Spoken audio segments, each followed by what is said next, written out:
अगर आप हमारे चैनल पर में नए हैं तो हमारे चैनल को एक बार लाइक कर लें और सब्सक्राइब ज़रूर कर लें, जिससे कि हमारे चैनल द्वारा प्रसारित किए जा रहे न्यूज़ सबसे पहले आप तक पहुँचे। अगर आपके आस-पास, आपके गाँव, आपके क्षेत्र, आपके शहर की कोई भी समस्या हो, प्रशासनिक अधिकारी, जनप्रतिनिधि या सरकारी किसी भी तंत्र से आपकी कोई शिकायत हो, तो आप पूरा विस्तृत विवरण के साथ आप हमें भेजें। हम आपके जनप्रतिनिधि, प्रशासनिक अधिकारी या संबंधित जो भी अधिकारी होंगे, वहाँ तक आपकी बातों को पहुँचाने का पूरा प्रयास करेंगे और आपकी समस्याओं का समाधान की हम पूरी कोशिश करेंगे। और अभिनंदन कीजिए माननीय मुख्यमंत्री महोदय का। हमारे बीच आदरणीय वापस लौट रही थी, एक बेबसी और लाचारी काम किए। झारखंड एक ऐसा मुद्दा है जिस पर सरकार देना चाहती हूँ। सर्वप्रथम आइए रोशनी महोदय, माननीय मंत्री महोदय, लेकिन इस चुनौती को अपनी जिम्मेदारी समझा माननीय मुख्यमंत्री महोदय की गहराती भावनाओं का संप्रेषण, दृष्टि का आदर वर्धन इस मंच पर आपकी तालियों की गुजारिश, तालियां लगातार बजती रहनी चाहिए। अगला सुरक्षित हो और जिम्मेदाराना हो, इस हेतु पर ज्यादा से ज्यादा लोगों का निबंधन हो। And responsible migration initiative to public policy, Indian School of Business. From the harsh cold hills of Ladakh to the deep seas of Kanyakumari, and from the barren lands of Thar to the dense forest. Certificate दूसरा नाम तेतो देवी, रांची से ही दुर्घटना 10,000 रुपए की राशि चंचला देवी और तेतो देवी को रस योजना के तहत 30,000 रुपए की राशि लकड़ा, नैना लकड़ा, प्रमाण पत्र नंदिनी कुमारी आने वाली है। भागमुनि तिर्की हमारी अगली लाभुक है। भागमुनि तिर्की मेधावी पुत्र पुत्री छात्रवृत्ति सहायता योजना, भवन एवं सनिर्माण कर्मकार कल्याण भी मेधावी पुत्र पुत्री छात्री आपको दी जा रही है। और अब मैं आमंत्रण देना चाहूंगी, संवेदनशीलता के साथ सरकार खड़ी है। ये अर्शों के बीच 45 लाख 20 और मंत्री महोदय के करकमलों के द्वारा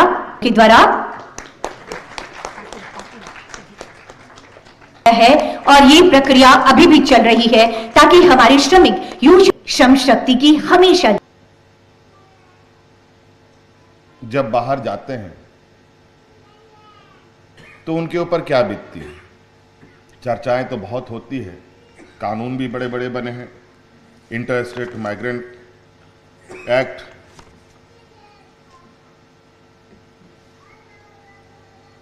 नवासी 80 से बना हुआ ये कानून, मुझे तो लगता है कि इस कानून की व्याख्या इस लॉकडाउन के दौरान ही बहुत ज़्यादा हुआ। उससे पहले तो मुझे नहीं लगता कि कभी इसकी चर्चाएं कहीं हुई हो। और हमारे लोग यहाँ पर आना जाना करते रहे, लोग आम विचारों के साथ ही आगे चलते रहे। लेकिन इस कोरोना लॉकडाउन में जिस तरीके से अचानक पूरे देश के अंदर, दुनिया के अंदर चीज़ें थम सी गई, ऐसे में विशेषकर जो कमज़ोर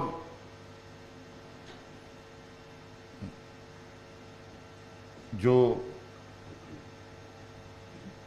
वर्ग के मजदूर हैं, उनके लिए बहुत पीड़ादायक वक्त होता है। जिसका ना घर है, ना छत है, ना काम उन वक्तों पर उनके हाथ में रहता है और अचानक ऐसी परिस्थिति आने पर उनके साथ बहुत सारी समस्याएं आ खड़ी होती हैं। और इसको लेकर ये हमें सोचने पर मजबूर किया कि कैसे उन श्रमिकों को हम लोग मदद करें, उनके लिए क्या हम लोग सुरक्षित व्यवस्था खड़ा करें। इसके लिए लगातार सरकार के अंदर इसकी चर्चाएं होती रही। सरकार ने लॉकडाउन के दौरान 20-25 दिनों के अंदर एक अपना कॉल सेंटर स्टार्ट किया, जिसके माध्यम से बड़े पैमाने पर उस कंट्रोल रूम में लोगों को रखकर पूरे देश के मजदूरों, जहाँ जहाँ हमारे मजदूर गए हैं, उन सब जगहों से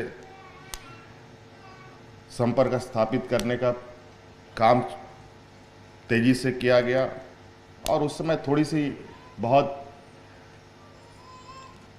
ऐसी स्थिति आई कि सरकार आखिर करे भी तो क्या करे। मुख्य सचिव जी ने बताया कि पैसे भी देना चाहते हैं किसी के खाते में, तो किसी के खाते का पता नहीं, कैसे किसको हम लोग ट्रांसफ़र करें।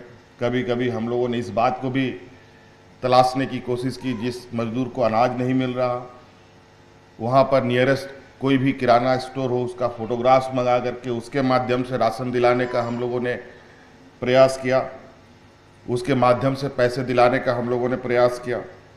अंततः धीरे धीरे कुछ चीज़ें सेटल होती गई, मजदूर भी आना प्रारंभ किए, चाहे वो ट्रेन से हो, चाहे प्लेन से हो, चाहे बहुत सारी व्यवस्था के माध्यम से।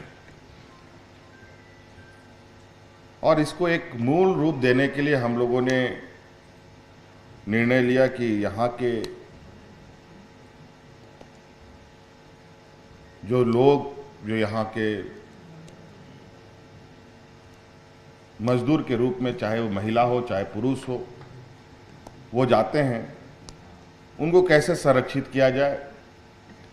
तो इसके लिए राज्य सरकार ने एक पोर्टल भी बनाया, ई श्रम का पोर्टल स्टार्ट किया, जिसके माध्यम से अभी लगातार मजदूरों को रजिस्टर्ड किया जा रहा है। आपके माध्यम से हम राज्यवासियों को, सभी लोगों को ये संदेश भी देना चाहेंगे, जो भी मजदूर दूसरे राज्यों में जाते हैं वो अपना निबंधन जरूर इस पोर्टल में कराएं, ताकि आने वाला समय में ऐसे कोई आपदा आए तो उनके साथ सरकार खड़ी हो सके, सरकार उन तक पहुंच सके। ये हम आज इंटर स्टेट माइग्रेंट की बात कर रहे हैं। हमारे पास सीमित व्यवस्था है, सीमित दायरे हैं, जहां हम देश के अंदर अपने राज्य और दूसरे राज्यों के साथ संपर्क स्थापित कर अपने इस समस्या का समाधान ढूंढने की तलाश कर रहे हैं। और काफ़ी हद तक हमारे इस काम में जुड़े संस्थाओं ने बहुत अच्छा पहल भी किया। फिया फाउंडेशन की तरफ से भी बहुत लगातार प्रयास होता रहा और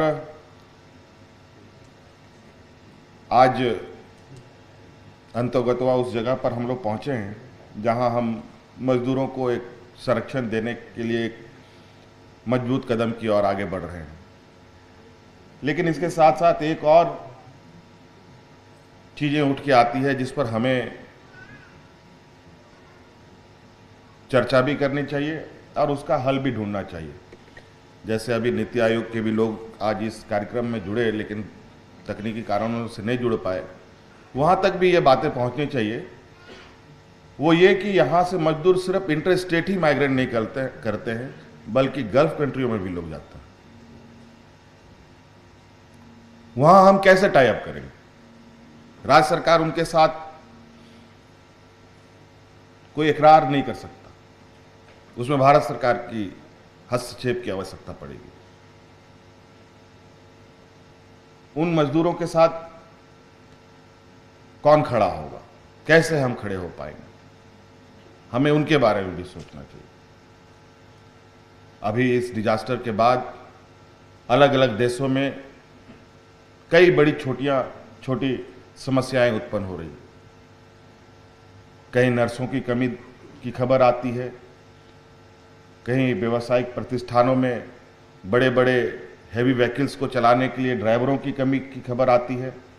तो स्वाभाविक रूप से इस चीज़ों के लिए लोग संपर्क भी साधेंगे। कई एजेंसी भी काम करेगी जो देश के कोने कोने से लोगों को इकट्ठा करके अपने अपने देशों की अर्थव्यवस्था को खड़ा करने का काम करेगी। तो मुझे लगता है ऐसे स्थिति में भारत जैसे देश पहली पसंद दुनिया की नज़रों में होगा, जहां बड़े पैमाने पर मजदूर लोगों को आसानी से मिल जाते हैं। TSA लैब न्यूज से मैं हूँ आपके साथ संपादक अशोक कुमार झा। हम फिर मिलेंगे आपसे बेहतरीन और ताज़ा खबरों के साथ।